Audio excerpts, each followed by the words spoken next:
नमस्कार साथियों, जय भवानी। मैं आर सरकार स्काई एकेडमी 360 में आप सभी का स्वागत करते हैं। आज हम लोग इतिहास के बारे में पढ़ेंगे और इतिहास का एक क्लास होगा। 71वीं बीपीसी के लिए रिवीजन बैच है। इसके अलावा 71वीं बीपीसी के अलावा आप और भी किसी एग्जाम की तैयारी कर रहे हैं जिसका नज़दीक में आपका एग्जाम है, तो आप उसके लिए रिवीजन कर सकते हैं, आपको फायदा करेगा। ठीक है, तो आइए इतिहास के बारे में हम लोग समझें। इतिहास क्या होता है, इतिहास से किस किस टाइप के प्रश्न आएंगे उसका रिवीजन करेंगे। इतिहास क्या होता है, सबसे पहली बात यह है कि इतिहास होती क्या है। इतिहास जो है, इति जोड़ हाथ से बढ़कर बना है। इति का मतलब होता है पुराना और हास का मतलब क्या होता है, अध्ययन। ठीक है, तो अतीत का अध्ययन ही क्या होता है, इतिहास होता है। तो हम लोगों को यहाँ पर जो है एक्चुअल में पढ़ना है, जो परीक्षा के दृष्टिकोण से महत्वपूर्ण है वह है प्राचीन भारत, मध्यकालीन भारत, आधुनिक भारत। ठीक है, तो हम लोग प्राचीन भारत से शुरुआत करेंगे। तो प्राचीन भारत की शुरुआत जो है उसको इतिहास पढ़ने के लिए, इतिहास को जानने के लिए जो है अलग अलग स्रोत, ठीक है, अलग अलग स्रोत के माध्यम से जो है हम लोग इतिहास की जानकारी लेते हैं। जैसे अभिलेख मिले हैं पुराना, शिलालेख मिले हैं पुराना, ठीक है, उसके बाद साहित्यिक स्रोत हैं। तो इन सब स्रोतों के आधार पर हम लोग इतिहास के बारे में जानते हैं, उसका अध्ययन करते हैं। ठीक है, प्राचीन काल के इतिहास को एक्चुअल में 3 भागों में बांटा गया है। कौन कौन सा भाग है इतिहास का? प्रागैतिहासिक काल, आध ऐतिहासिक काल और ऐतिहासिक काल। ठीक है, इतिहास को कितने भागों में बांटा गया है? 3 भागों में बांटा गया है। प्रागैतिहासिक काल, ऐतिहासिक, आध ऐतिहासिक काल और ऐतिहासिक काल। प्रागैतिहासिक काल वह काल होता है जिसमें जो है, जिसको ना तो लिखा गया ना तो पढ़ा गया। ठीक है, वह प्रागैतिहासिक काल है। ठीक है, आध ऐतिहासिक काल लिखा तो गया लेकिन उससे पढ़ा नहीं गया, और आध ऐतिहासिक काल जो होता है जो पढ़ा भी गया और लिखा भी गया, तो यह ऐतिहासिक काल होता है। प्राग ऐतिहासिक काल में मानव की, देखिए, मानव की उत्पत्ति जो है हुई है, उसी समय से इतिहास क्या हुआ, शुरू हुआ। इतिहास मानव की उत्पत्ति से पहले भी इतिहास है। ब्रह्मांड की उत्पत्ति हुई, पृथ्वी की उत्पत्ति हुई, केमिकल चेंजेज हुए, बहुत सारे परिवर्तन हुए, धीरे धीरे मानव का क्या हुआ, उद्भव हुआ। हम लोग आज कौन सा मानव कहलाते हैं? होमो सेपियंस के वंशज, हमारे पूर्वज कौन है? होमो सेपियंस। ठीक है, तो इन सब मानव का उद्भव हुआ। मानव जो है धीरे धीरे विकास की यात्रा पे चला, धीरे धीरे विकसित किया। आग की खोज हुई, खाना बनाना, शिकार करना, अन्न उत्पादन करना, ठीक है, ये सब कार्य जो है शुरू हुआ इतिहास में। ठीक है, तो आइए हम लोग शुरू करते हैं, इतिहास के बारे में पढ़ते हैं क्या क्या उसमें है बिंदु। एंशिएंट, प्राचीन भारत का इतिहास।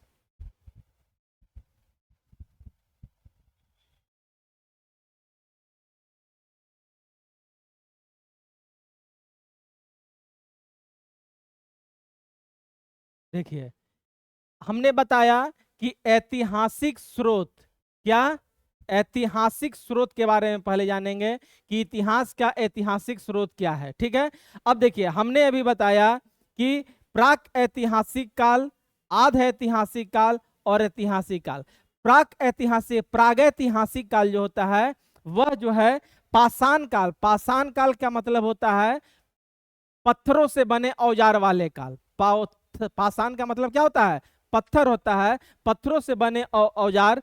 पाषाण काल से लेकर हड़प्पा सभ्यता तक जो है वह कौन सा कहलाता है? प्रागैतिहासिक काल। और आध ऐतिहासिक काल में हड़प्पा से लेके 600 ईस्वी पूर्व तक। ठीक है, कब तक?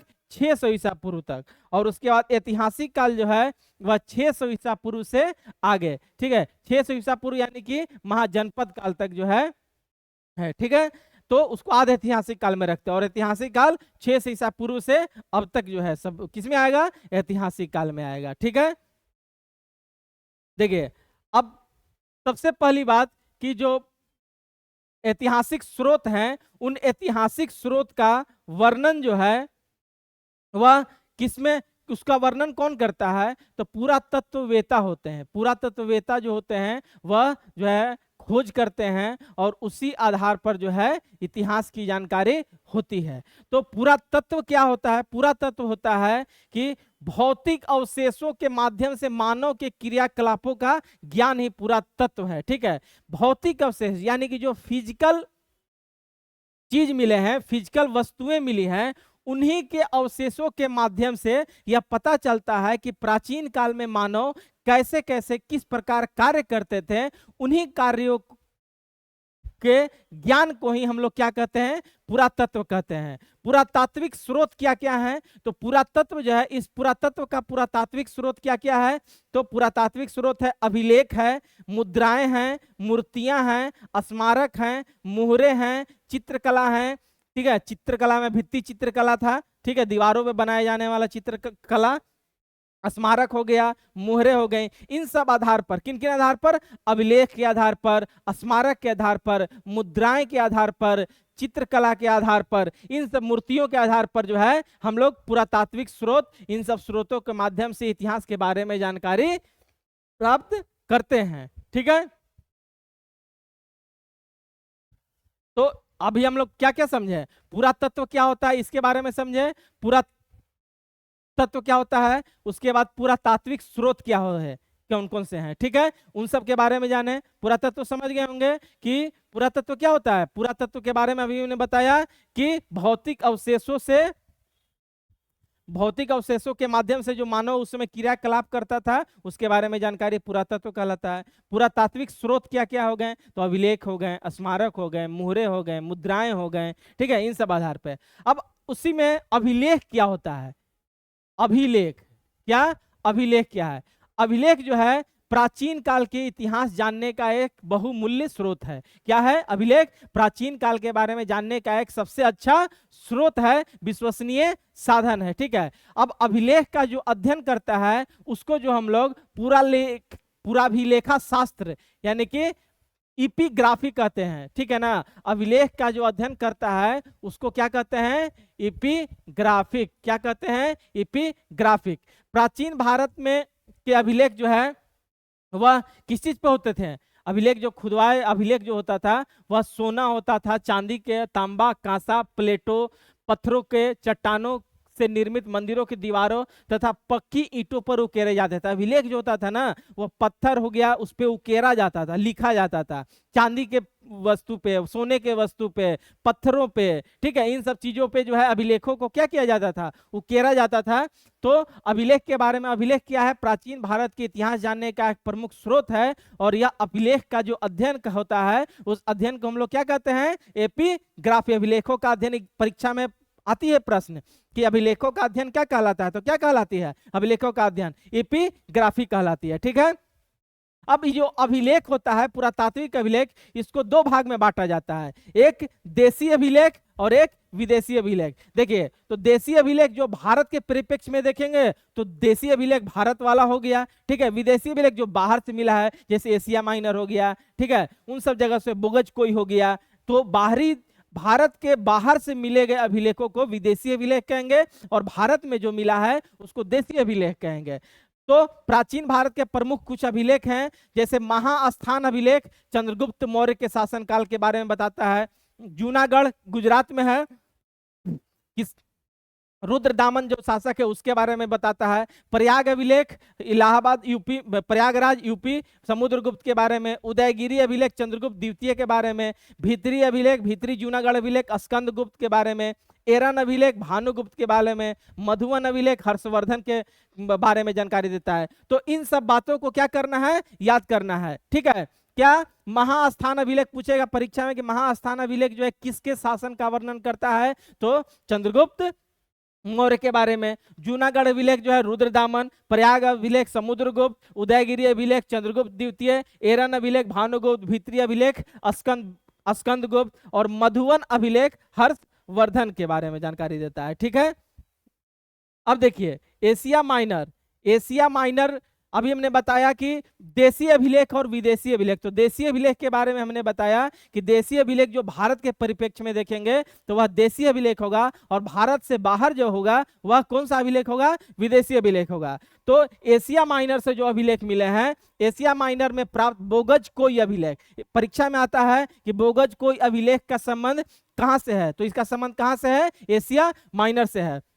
इसमें इस बोगज को अभिलेख में जो है आर्य जो भारत में आए वैदिक काल में, जो है आर्य जो भारत में आए हैं उनके बारे में जानकारी इस अभिलेख से प्राप्त मिलती है, आर्यों के बारे में। जैसे अभी मैंने बताया देशीय अभिलेख में एरन अभिलेख भानुगुप्त का बताया हमने, ठीक है, तो वो देशीय अभिलेख था। विदेशी अभिलेख में जो है आर्य का जो आगमन हुआ था उसके बारे में बोगज कोई अभिलेख से प्राप्त होती है जानकारी, ठीक है। इसके अलावा इस अभिलेख में अलग अलग देवताओं जैसे इंद्र हो गए, वरुण, मित्र, नासत, इन सब की चर्चा मिलती है। इसके अलावा ईरान में प्राप्त नक्शाए रुस्तम अभिलेख, ईरान का जो अभिलेख है, ईरान से एक अभिलेख मिला जिसका नाम क्या है?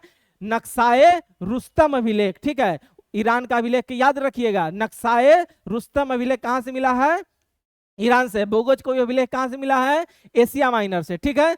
तो इसमें किसके बारे में जानकारी मिलता है? ईरान के बारे में, ठीक है। तो अभिलेख के बारे में हम लोग समझ गए कि अभिलेख क्या होता है, अभिलेख का अध्ययन को क्या कहते हैं, एपिग्राफी कहते हैं। अभिलेख किन किन चीजों पे खुदवाए जाते थे इसके बारे में जान गए। अभिलेख के कितने प्रकार होते हैं वो भी जान गए कि अभिलेख के 2 प्रकार होते हैं, देशी विदेशी। देशी अभिलेख कहाँ कहाँ से मिले इसके बारे में हम लोग जाने, ठीक है। मधुबन अभिलेख जैसे पूछ देगा, बहुत इंपॉर्टेंट क्वेश्चन है, मधुबन अभिलेख कहाँ किसके शासन का वर्णन करता है? तो हर्षवर्धन के शासन का वर्णन करता है। उसी तरह विदेशी अभिलेख के बारे में भी हम लोग जाने, एरन अभिलेख के बारे में जाने, रुस्तम नस्त के बारे में, नक्शाए रुस्तम अभिलेख के बारे में जाने। अब देखिए स्मारक, स्मारक क्या होता है कि स्मारक जो है यह पुरातात्विक सामग्रियों में स्मारकों का बहुत ही ज्यादा महत्व है। यह राजनीतिक और सांस्कृतिक दृष्टि से ऐसे स्मारक का महत्व बताता है जिसमें भवन, मंदिर, स्तूप, विहारों को रखा जाता है। स्मारक देखिएगा बनाया जाता है, ठीक है। अभिलेख तो उत्कीर्ण कराया जाता है किसी चीज पे, सोना पे, चांदी पे, पत्थर पे, लेकिन स्मारक जो है बनाया जाता है, ठीक है। तो स्मारक भवन हो गया, मंदिर हो गया, ये सब चीज के अवशेष मिलेंगे तो ये सब किस श्रेणी में आएंगे? मंदिर, विहार, विहार का मतलब मठ होता है, ये सब किस श्रेणी में आएंगे? स्मारक के श्रेणी में आएंगे। इसके बाद मुद्रा शास्त्र, मुद्राओं के हमने बताया था, अभी बताया है थोड़ी देर पहले कि पुरातत्व के बारे में जानकारी हम लोग मुद्राओं से प्राप्त करते भी हैं, अभी जैसे अभिलेख से प्राप्त करते हैं, स्मारक से प्राप्त करते हैं, मुद्रा से प्राप्त करते हैं। तो अलग अलग देशों से अलग अलग प्रकार की मुद्राएं मिली हैं, उन मुद्राओं से भी हम लोग इसके बारे में जानकारी प्राप्त करते हैं, ठीक है। मुद्राओं के अध्ययन को क्या कहते हैं? मुद्रा शास्त्र कहते हैं। जैसे अभिलेखों के अध्ययन को एपिग्राफी कहते हैं, उसी प्रकार मुद्राओं के अध्ययन को हम लोग क्या कहते हैं? न्यूमिस्मेटिक्स। क्या कहते हैं? न्यूमिस्मेटिक्स। हिंदी में लिखा रहता है इस तरह से, देवनागरी लिपि में लिखाएगा न्यूमिस्मेटिक्स, न्यूमिस्मेटिक्स, ठीक है। प्राचीन भारत के इतिहास में सिक्कों का भी बहुत बड़ा कम होता है। उसके अलावा फिर क्या था? देखिए समुद्रगुप्त थी, बताया गया है सिक्का में जो अभिलेख मिला है, एक समुद्रगुप्त का अभिलेख मिला है जिस पर परीक्षा में बार बार प्रश्न आते हैं, वीणा बजाते हुए। क्या बजाते हुए? वीणा बजाते हुए दिखाया गया है। तो परीक्षा में आता है। इससे क्या पता चलता है? इससे पता चलता है इस मुद्रा से कि समुद्रगुप्त जो था वह संगीत का क्या था? प्रेमी था, और इसीलिए उसने जो है मुद्रा चलाया वीणा बजाते हुए। तो परीक्षा में भी प्रश्न आता है कि वीणा बजाते हुए मुद्रा किसके शासनकाल का वर्णन करता है, किसके बारे में बताता है? तो समुद्रगुप्त के बारे में बताता है, ठीक है। इसके अलावा समुद्रगुप्त के सिक्कों पर ही अश्वमेघ एवं शिकार प्रेम की जानकारी भी मिलती है। अश्वमेघ कहने का मतलब क्या? घोड़ा का चित्र, और जो है एक शिकार करने का, यानी कि शिकार करने का भी चित्र जो है उसके सिक्के पर मिला है। तो समुद्रगुप्त के सिक्के पे 3 चीज हो गया, क्या? वीणा बजाते हुए, पहला हो गया वीणा बजाते हुए, दूसरा हो गया अश्वमेघ, और तीसरा हो गया शिकार करते हुए, ठीक है।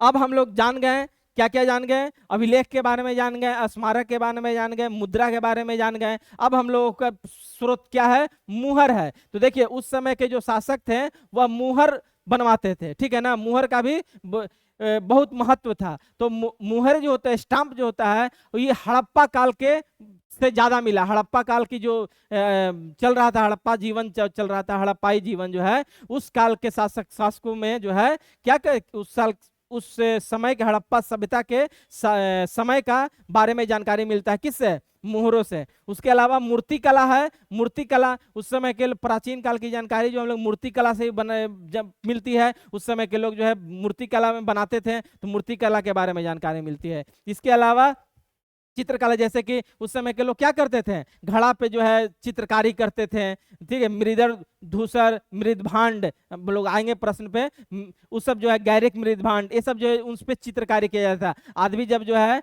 देखिएगा शादी विवाह होता है तो उसमें जो घड़ा रखा, कलश बनाया जाता है, उस पर चित्रकारी किया जाता है। ये सब हम लोग कहाँ से सीखे हैं? वहीं से सीखे हुए हैं। ठीक है, तो चित्रकला ये सब क्या था? ये सब पुरातात्विक स्रोत थे। क्या थे? पुरातात्विक स्रोत थे।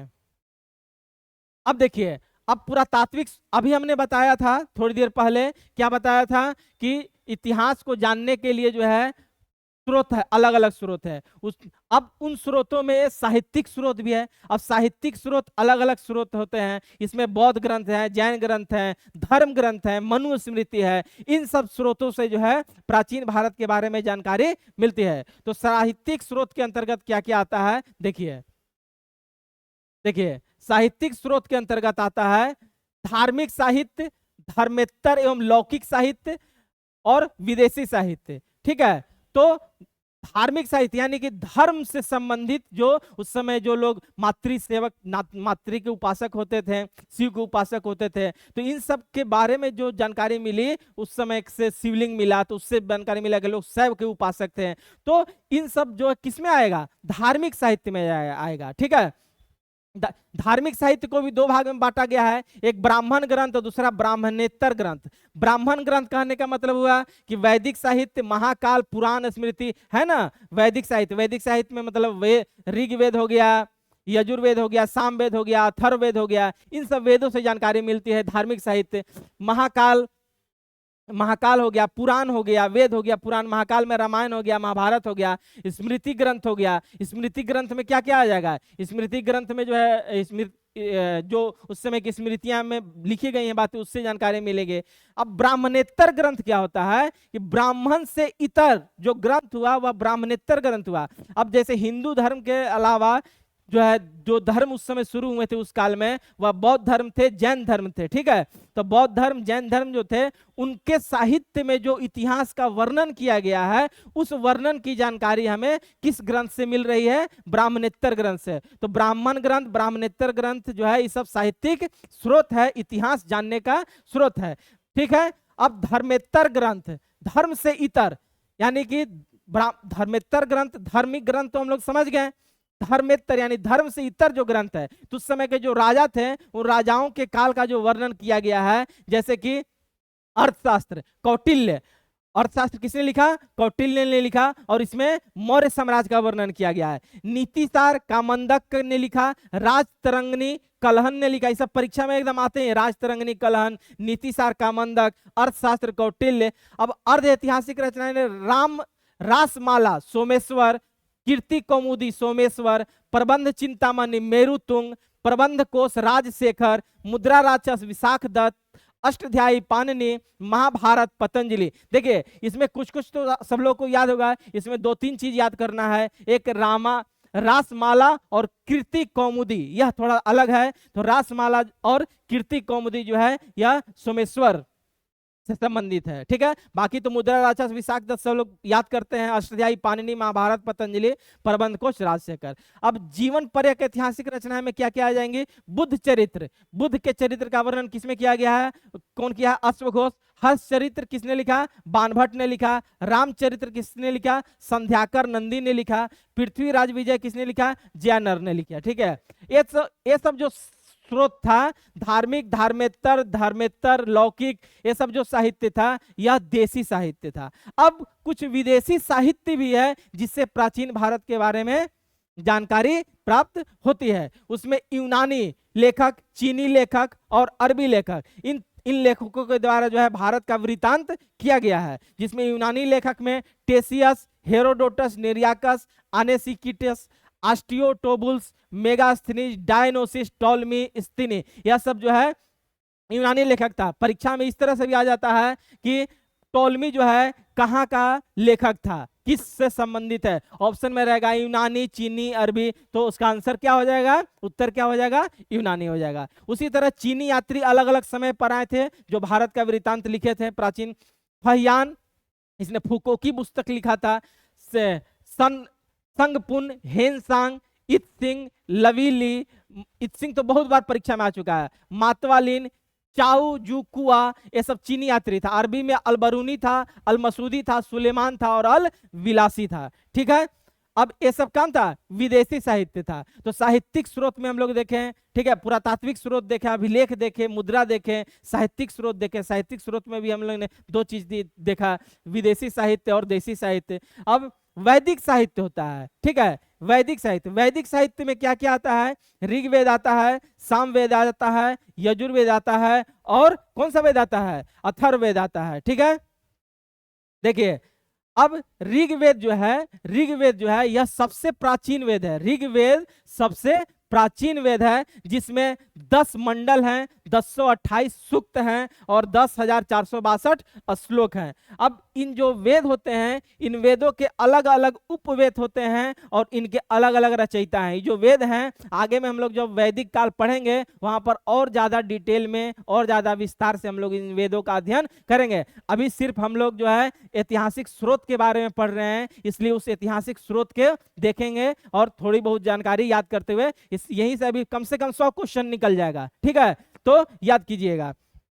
ऋग्वेद, ऋग्वेद का उपवेद कौन है, आयुर्वेद। रिया नाम तो याद रहेगा। ऋग्वेद का उपवेद आयुर्वेद, जिसका रचयिता कौन थे, धन्वंतरी। यजुर्वेद को युद्ध से याद कीजिए। यजुर्वेद का उपवेद होगा कौन, धनुर्वेद, जिसके रचयिता विश्वामित्र थे।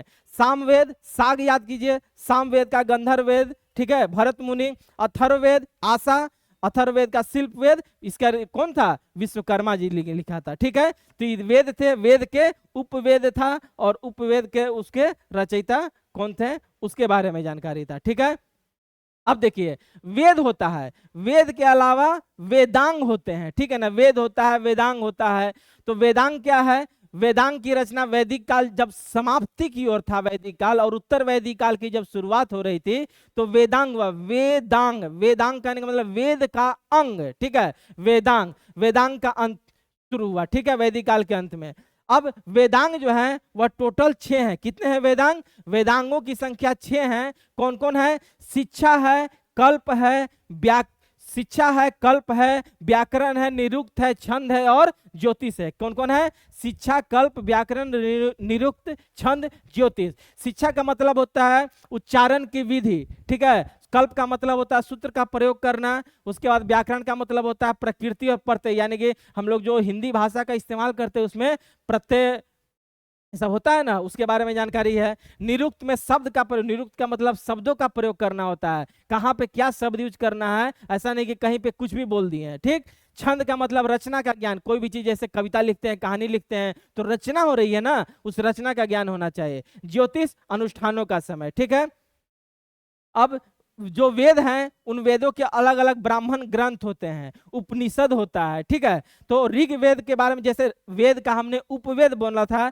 ऋग्वेद का उपवेद कौन था, रिया से मैंने याद किया था, तो ऋग्वेद का क्या हो जाएगा, आयुर्वेद हो जाएगा। इसके ऐत्रेय कौशिक की ब्राह्मण ग्रंथ है। यजुर्वेद का तैत्रीय शतपथ तांडव है। सामवेद का पंचविश और जैमिनीय है। अथर्ववेद का गोपथ है। एग्जाम में बहुत बार पूछा जा चुका है कि गोपथ ब्राह्मण जो है उसका संबंध किस वेद से है, तो गोपथ ब्राह्मण का संबंध किससे हो जाएगा, अथर्ववेद से हो जाएगा। ठीक है, उसके अलावा शतपथ भी पूछा हुआ है, सब पूछता है, ऐत्रेय भी पूछता है, सारा पूछता है, याद रखिएगा। ऋग्वेद का ब्राह्मण कौन है, ऐत्रेय कौशिकी। यजुर्वेद का तैत्रीय शतपथ तांडव।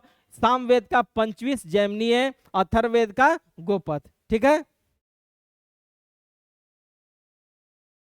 इसके अलावा वेद है, वेदांग है, उसके बाद आरण्यक होता है। ठीक है, आरण्यक क्या होता है कि आरण्यक बोलते हैं कि यह ऋषि मुनियों द्वारा जो रचित ग्रंथ है उसको हम लोग क्या बोलते हैं, आरण्यक।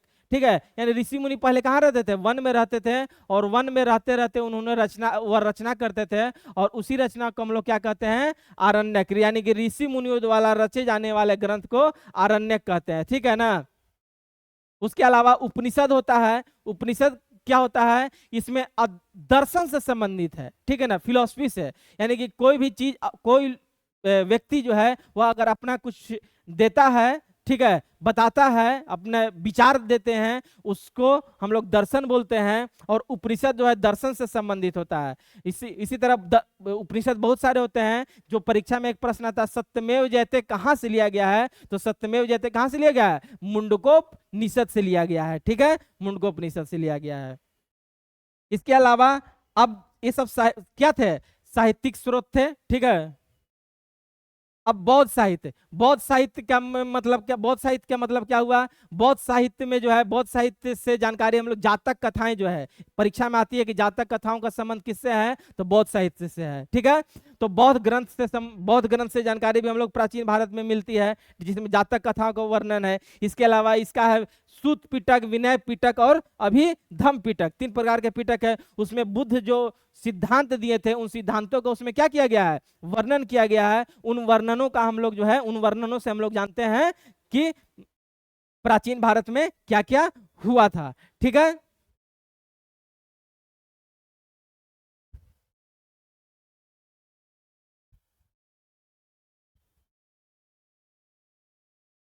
देखिए, विनय पिटक है, उसमें बुद्ध भिक्षुओं के आचरण का वर्णन किया गया है। यानी कि बौद्ध जो धर्म है उसमें जो भिक्षु होते हैं, उन भिक्षुओं का आचरण किसमें वर्णन है? विनय पिटक में। सूत पिटक, 3 प्रकार के पिटक बताए ना हम, कि विनय पिटक, सूत पिटक और अभिधम पिटक। तो विनय पिटक में क्या है? बौद्ध भिक्षुओं यानी कि बौद्ध साधु जो हैं, उनके आचरण का वर्णन किया गया है। सूत पिटक में जो भगवान बुद्ध थे, उनके उपदेशों का वर्णन किया गया है। और अभिधम पिटक जो होता है, उसमें बौद्ध दर्शन का विवेचना किया गया। बौद्ध दर्शन यानी कि बौद्ध धर्म से संबंधित जो फिलॉसफी दी गई, जो कहा गया लोगों के लिए, उसका उसमें वर्णन है। और इन तीनों को विनय पिटक, किसको किसको? विनय, सूत पिटक और अभिधम पिटक। कौन? अभिधम पिटक। ये तीनों को त्रिपिटक कहते हैं। और परीक्षा में यही आता है कि त्रिपिटक क्या है? तो त्रिपिटक तो पता ही है क्या है, हो गया क्या है? सूत पिटक, अभिधम पिटक और विनय पिटक। और ये भी पूछता है कि यह किस भाषा में लिखा गया है? तो यह पाली भाषा में लिखा गया है, ठीक है। किस भाषा में? पाली भाषा में लिखा गया है, ठीक है।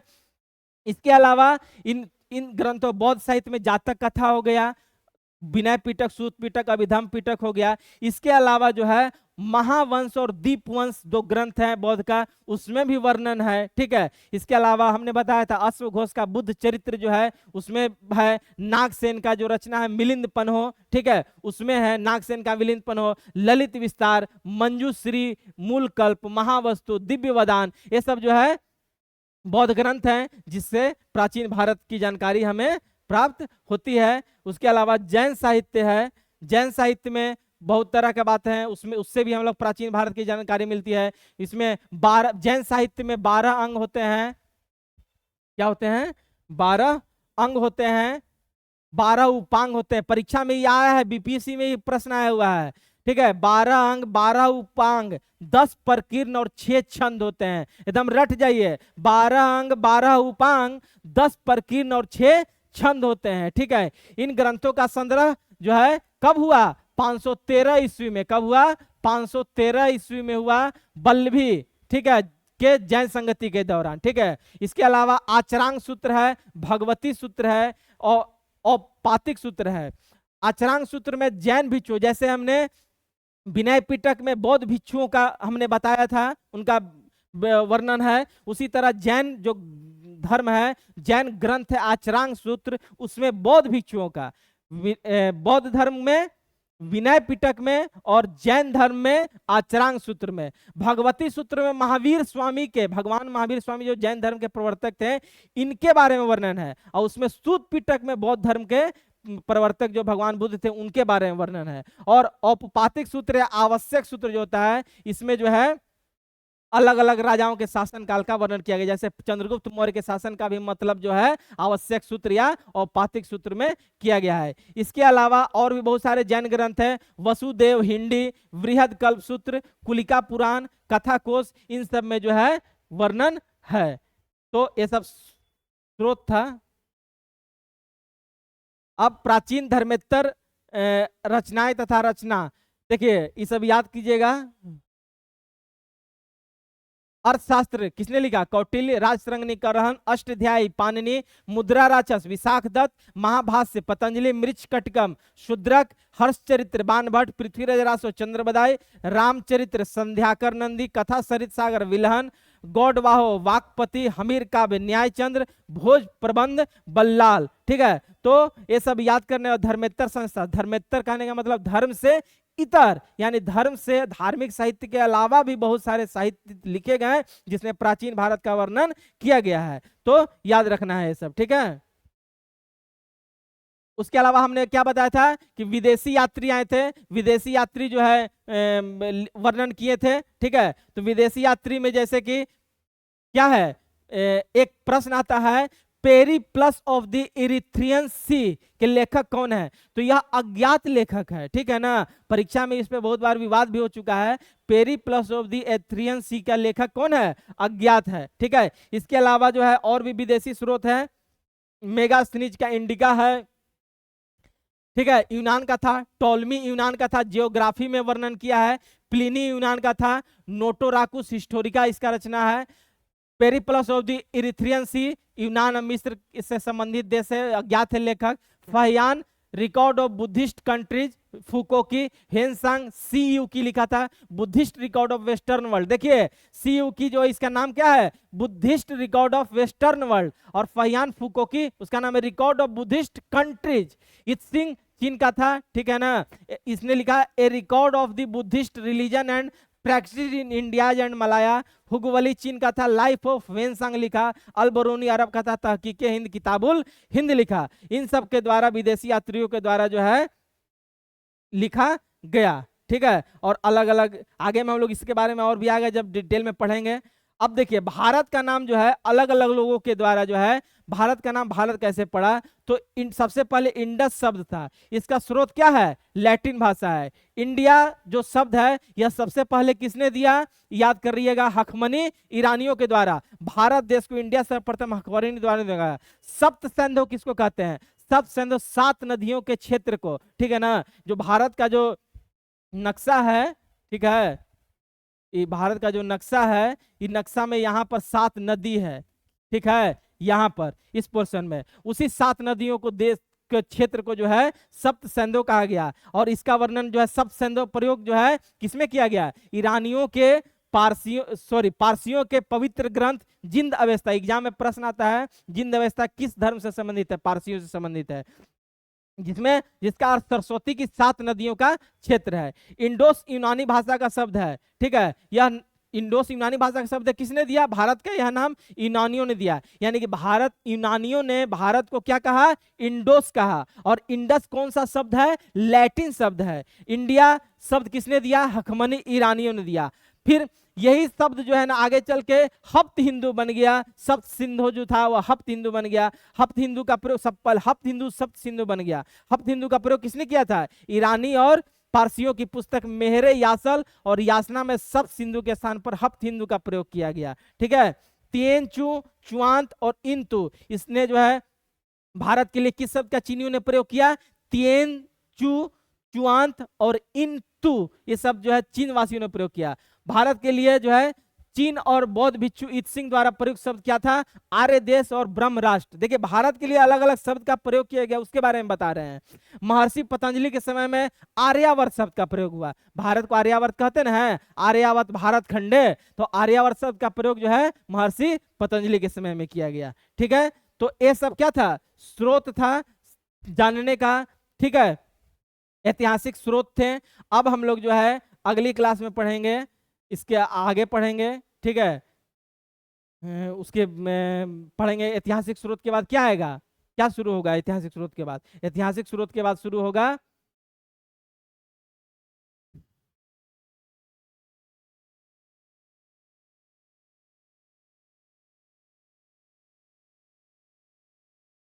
प्राग ऐतिहासिक काल, मानव का उद्भव, ठीक है ना। इसमें हम लोग जानेंगे पाषाण काल के बारे में। पाषाण काल 3 प्रकार का होता है, पूरा पूर्व पूरा पाषाण काल, मध्य पूर्व पूर्व पूरा पाषाण काल, उच्च पाषाण काल, निम्न पाषाण काल, मध्य पाषाण काल, ताम्र पाषाण काल, ठीक है। अलग अलग काल के बारे में हम लोग जानकारी प्राप्त करेंगे, ठीक है। तो यह नेक्स्ट क्लास में होगा, अगली क्लास में मिलते हैं, ठीक है। और वीडियो अच्छा लगता है तो लाइक करें, सब्सक्राइब करें, शेयर करें, और पढ़ाई एक बीपीएससी के लिए एकदम तैयार हो जाइए, एकदम रिवीजन अच्छे से होगा, ठीक है। थैंक यू, धन्यवाद।